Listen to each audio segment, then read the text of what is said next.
അമേഠിയിലെയും റായ്ബറേലിയിലെയും സ്ഥാനാർത്ഥി പ്രഖ്യാപനത്തിൽ സസ്പെൻസ് തുടരുകയാണ് കോൺഗ്രസ്. ഇന്നലെ നടന്ന കോൺഗ്രസ് തിരഞ്ഞെടുപ്പ് സമിതി യോഗത്തിലും ഇക്കാര്യം സജീവ ചർച്ചയായി. പക്ഷേ തീരുമാനം കോൺഗ്രസ് അധ്യക്ഷൻ മല്ലികാർജുൻ ഖാർഗെക്ക് വിടുകയായിരുന്നു. അമേഠിയിലും റായ്ബറേലിയിലും പ്രിയങ്ക ഗാന്ധിയും രാഹുൽ ഗാന്ധിയും തന്നെ മത്സരിക്കണമെന്ന ആവശ്യമാണ് സജീവമായി ചർച്ചയിലുള്ളത്. മറ്റൊരു പ്രധാനപ്പെട്ട കാര്യം, റായ്ബറേലിയിലേക്ക് രാഹുൽ ഗാന്ധി മാറണം, അമേഠിയിൽ പ്രിയങ്ക ഗാന്ധി മത്സരിക്കട്ടെ എന്ന നിർദ്ദേശമാണ്. ഈ നിർദ്ദേശമാണ് സജീവമായി ഇപ്പോൾ പാർട്ടി പരിഗണിക്കുന്നത്.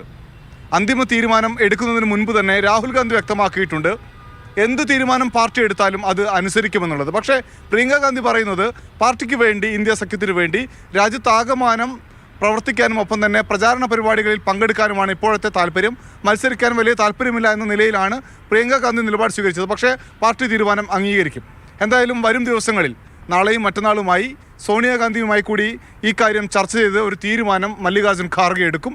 അത് വൈകാതെ തന്നെ പ്രഖ്യാപിക്കാനാണ് സാധ്യത. ഡൽഹിയിൽ നിന്ന് ജിഷ്ണു ബാലകൃഷ്ണനൊപ്പം അനൂപ് ദാസ്, മാതൃഭൂമി ന്യൂസ്.